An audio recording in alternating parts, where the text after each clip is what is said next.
यह कहानी शुरू होती है 1942 से, जब जापान ने अमेरिका के पर्ल हार्बर पर अटैक किया था। और इस अटैक के बाद अमेरिका भी वर्ल्ड वॉर 2 में शामिल हो गया और अमेरिका ने अपने बहुत सारे एयरक्राफ्ट को प्रशांत महासागर में छुपे पनडुब्बियों को नष्ट करने के लिए भेज दिया। इसी के अंदर एक एयरक्राफ्ट होता है जिसमें 3 लोग होते हैं, पायलट हैरोल्ड, बॉम्बार्डियर टोनी और रेडियोमैन जीन। लेकिन जब ये लोग अपना काम करके वापस आ रहे होते हैं तो खराब वेदर के कारण यह लोग अपना रास्ता भूल जाते हैं और इनका फ्यूल टैंक भी धीरे धीरे खाली हो रहा था। ये रेडियो से संपर्क करके रास्ता पूछने की बहुत कोशिश करते हैं, पर खराब वेदर और सिग्नल ना होने के कारण इनका संपर्क नहीं हो पाता और इनकी सारी कोशिशें नाकामयाब हो जाती हैं। और अब इनका फ्यूल टैंक भी बिल्कुल खत्म होने वाला है, तो इनको मजबूरी में अपना क्राफ्ट समुद्र के ऊपर ही लैंड कराना पड़ता है। लैंडिंग कराने के बाद हैरोल्ड की बेल्ट तो खुल जाती है, लेकिन टोनी और जीन की बेल्ट नहीं खुल पाती और वह एयरक्राफ्ट के साथ नीचे समुद्र में डूबने लगते हैं। लेकिन बहुत कोशिशें करने के बाद इनकी बेल्ट भी खुल जाती है और ये दोनों भी ऊपर आ जाते हैं। इनके पास एक छोटी सी एयरबोट होती है, ये सभी उसके ऊपर बैठ जाते हैं। अब इस विशाल समुद्र में, जिसका दूर दूर तक कोई अंत नहीं दिखाई देता, में ये फंस चुके हैं। इनके पास ना खाने के लिए खाना है और ना पीने के लिए पानी। लेकिन इन लोगों को विश्वास है कि जल्द ही यहाँ पर यूएसए नेवी आएगी और इन लोगों को यहाँ से बचाकर ले जाएगी। और होता भी ऐसा ही है। इन्हें आसमान में एक नेवी का क्राफ्ट दिखाई देता है। तब हैरोल्ड कहता है कि हमें पानी में से अपना पैराशूट खोल देना चाहिए, ताकि पैराशूट को देखकर उनका ध्यान हमारी तरफ जाए। हमारी बोट बहुत छोटी है और इतनी ऊंचाई से वह हमें नहीं देख पाएंगे। लेकिन इनके पास पैराशूट भी नहीं होता, क्योंकि वह समुद्र में एयरक्राफ्ट के साथ डूब चुका था।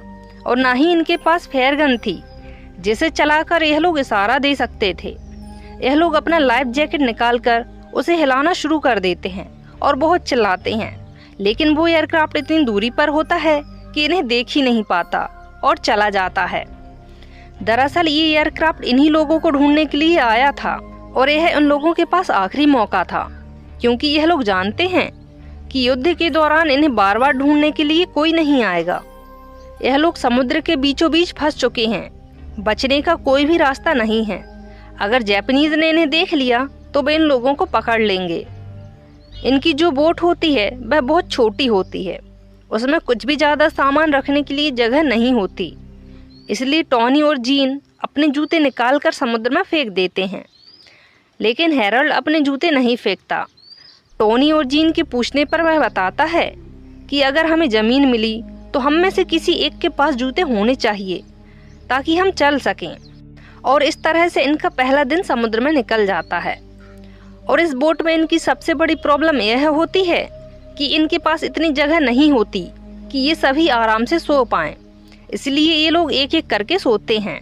रात में हैरोल्ड को बहुत प्यास लगती है, तो वह अपने जूते में ही यूरिन करके उसे पी लेता है, क्योंकि वह जानता है कि उन्हें यहाँ पर पानी मिलने वाला नहीं है। और अगली सुबह हैरोल्ड, जो पायलट होता है, जो कि अच्छी तरह से डायरेक्शन जानता था, वह इन्हें बताता है कि हम समुद्र में फंस चुके हैं। हमारी बोट हवाई की तरफ जा रही है, जो कि यहाँ से 1900 माइल्स दूर है। और हमारे पीछे जो है वह साउथ अमेरिका था, जो यहाँ से 6000 माइल्स दूर है। हम अगर इसी तरह से चलते रहे तो कुछ ही हफ्तों में पहुँच जाएंगे। इस पर टोनी बोलता है कि वहाँ तक पहुँचना तो दूर, हम बीच में ही मर जाएंगे। तब जीन बोलता है कि समुद्र में कुछ मछलियाँ हैं, हमें उन्हें मारकर खाना चाहिए।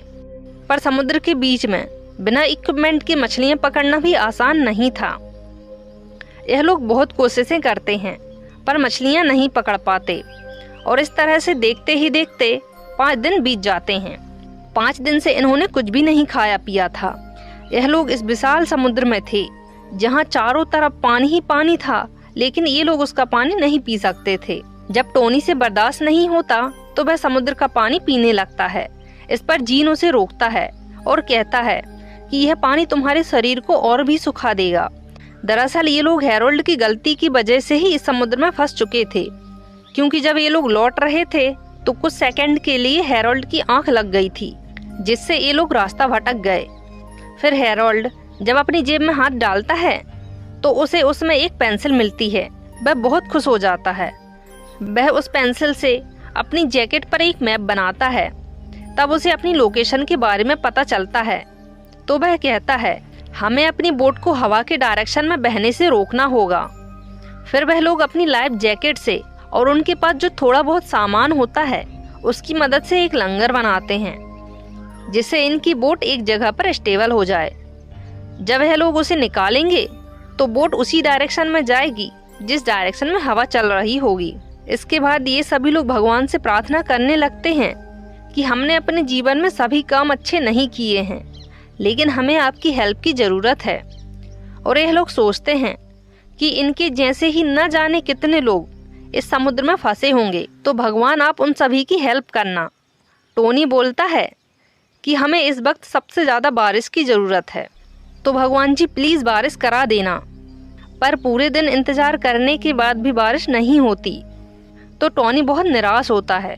इस पर जीन बोलता है कि ईश्वर को थोड़ा वक्त दो। और रात में जब ये सभी लोग सो रहे होते हैं तभी बारिश होना शुरू हो जाती है। यह देखकर यह लोग काफ़ी खुश होते हैं। कई दिनों के बाद इन्होंने बारिश का पानी पिया था जिससे इन्हें बहुत राहत मिलती है। अगले दिन टोनी मछलियाँ पकड़ रहा होता है। तब हैरोल्ड उससे कहता है कि मैंने तुमसे ज़्यादा पेशेंस रखने वाला इंसान आज तक नहीं देखा। तुम पिछले 1 हफ्ते से मछलियाँ पकड़ रहे हो पर तुम एक भी मछली नहीं पकड़ पाए। फिर जीन गुस्से से अपनी जेब से एक चाकू निकालता है और गुस्से से समुद्र में मछलियों के ऊपर वार करने लगता है। तभी उसे महसूस होता है कि उसने अपनी एयरपोर्ट पर ही चाकू मार दिया। वह बहुत परेशान हो जाता है। हैरोल्ड उससे कहता है कि तुम एयरपोर्ट से अपना चाकू मत निकालना। अगर तुम चाकू बाहर निकालोगे तो बोट फट जाएगी और बोट में पानी भर जाएगा। टोनी जब ध्यान से देखता है तो उसे पता चलता है कि उसने एयरपोर्ट पर नहीं बल्कि एक शार्क के बच्चे पर चाकू मारा है। फिर वह सभी लोग उस शार्क को अपनी बोट में खींच लेते हैं और उसे मारकर खाना शुरू कर देते हैं। कई दिनों के बाद इन्होंने आज पहली बार कुछ खाया था जिससे इनकी बॉडी में थोड़ी एनर्जी आती है और यह थोड़ा अच्छा फील करते हैं। अब हैरोल्ड कहता है जब मैं अपने घर जाऊंगा तो मेरी बीवी मुझसे बहुत नाराज होगी। मैं पिछले कई दिनों से घर नहीं गया। और वह उन दोनों से भी पूछता है कि क्या तुम दोनों की शादी हुई है। तब टोनी कहता है मेरी शादी नहीं हुई पर मेरी गर्लफ्रेंड है। और जीन कहता है ना तो मेरी शादी हुई है और ना ही मेरी कोई गर्लफ्रेंड है। टोनी जीन को कहता है कि जब हम वापस जाएंगे तो तुम मेरी बहन को डेट करना, वह बहुत ही खूबसूरत है। अब ऐसे ही यहाँ पर कुछ दिन और बीत जाते हैं और यह लोग फिर से कमज़ोर हो जाते हैं। और एक रात जब जीन पानी के अंदर अपना हाथ डालकर लेटा हुआ था तभी उसके ऊपर एक शार्क हमला कर देती है और उसके हाथ को जख्मी कर देती है। पर जीन की किस्मत अच्छी होती है कि उसे ज़्यादा चोट नहीं लगी होती। अब एक दिन जीन देखता है कि सामने कुछ है। वह टोनी को बताता है पर टोनी बोलता है कि सामने कुछ भी नहीं है, यह तुम्हारा भ्रम है। इतने दिनों से समुद्र में रहने के कारण इन्हें अजीब अजीब से भ्रम होना शुरू हो जाते हैं। अब ऐसे ही यहाँ पर इनको 15 दिन बीत जाते हैं। एक सुबह यह देखते हैं कि इनकी बोट पर एक पक्षी बैठा हुआ है, तो जीन अपनी गन से उस पक्षी के ऊपर गोली चला देता है जिससे वह पक्षी घायल होकर समुद्र में गिर जाता है। जब हैरोल्ड उसे लेने जाता है तभी उसके पीछे से एक शार्क आ जाती है। उसे देखकर हैरोल्ड बहुत तेजी से अपनी बोट की तरफ आता है और अपनी बोट पर चढ़ जाता है। यहाँ पर उसकी किस्मत अच्छी होती है कि यह शार्क बिना इनको नुकसान पहुँचाए इनकी बोट से निकल जाती है। और इतने दिनों के बाद दूसरी बार इनके पास खाना था। पिछले 15 दिनों से इन्होंने कुछ भी नहीं खाया था। और ऐसे ही यहाँ पर इनको कुछ दिन और बीत जाते हैं। अब इनको अजीब अजीब से सपने और भ्रम होना शुरू हो जाते हैं। अब हम देखते हैं कि इनको यहाँ पर 20 दिन हो जाते हैं और अब यह लोग आपस में ही लड़ने लगते हैं। जीन हैरोल्ड को बोलता है कि अभी तक हमें आइलैंड पर पहुँच जाना चाहिए था जैसा कि तुमने कहा था, पर अभी तक हम वहाँ पर नहीं पहुँचे। तब हैरोल्ड बोलता है कि मेरे दिमाग में एक रफ पिक्चर है। दोनों यह सुनकर बहुत हैरान हो जाते हैं और बोलते हैं कि रफ पिक्चर, यानी कि हैरोल्ड अभी तक श्योर नहीं था कि इस समय वह कहाँ हैं।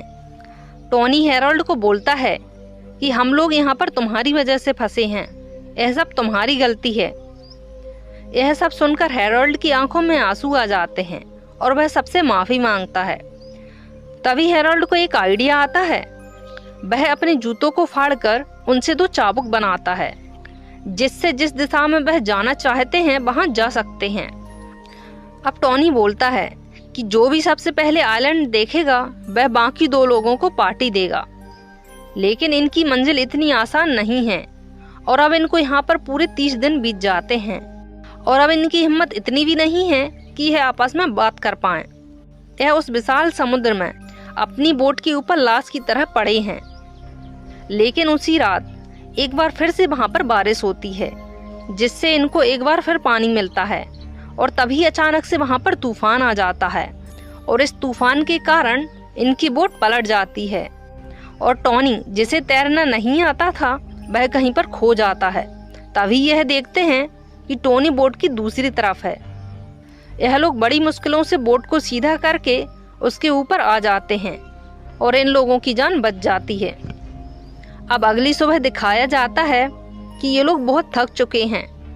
इनके पास जो भी थोड़ा बहुत सामान था वह भी तूफान में कहीं खो गया। अब इनकी सारी होप खत्म हो चुकी है।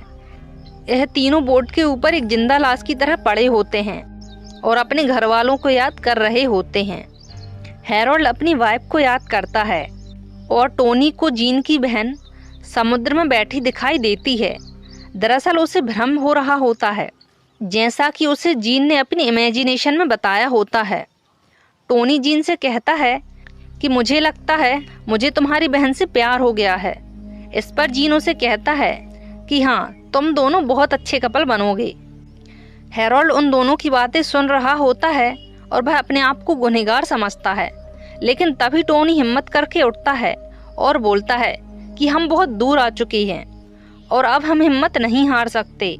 और वह अपने हाथों को ही चाबुक की तरह चलाना शुरू कर देता है और यह देखकर वह दोनों भी उठ जाते हैं और ऐसा ही करने लगते हैं। पर हकीकत तो ये है, यह लोग चाहे जितना भी खुद को मोटिवेट कर लें, पर इनके शरीर में अब बिल्कुल भी हिम्मत नहीं है। अब 34 दिन के बाद ये लोग बिल्कुल ही बेहाल हो चुके हैं। इनके शरीर में अब बिल्कुल भी जान नहीं बची है। और उसी हालत में टोनी बोलता है कि कल रात मैंने एक सपना देखा, उसमें मैंने एक बहुत बड़ा हरा खेत देखा। इस पर हैरोल्ड बोलता है कि मैं ऐसा सपना 2 बार देख चुका हूँ। और इसके बाद हैरोल्ड समुद्र के पानी को अपने हाथों में लेकर पीने लगता है। दरअसल उसने भी अब मान लिया था कि अब वह लोग नहीं बचेंगे। पर तभी जीन कहता है कि मुझे लगता है सामने कुछ हरा हरा है। यह तीनों उठकर देखते हैं तो सामने एक आइलैंड होता है। यह देखकर इनके अंदर एक नई जान आ जाती है। ये लोग बहुत खुश होते हैं क्योंकि 34 दिन समुद्र में बिताने के बाद यह लोग एक आइलैंड पर पहुंच चुके थे और यह लोग जोर जोर से अपने हाथों से उस बोट को उस आइलैंड की तरफ ले जाना शुरू कर देते हैं।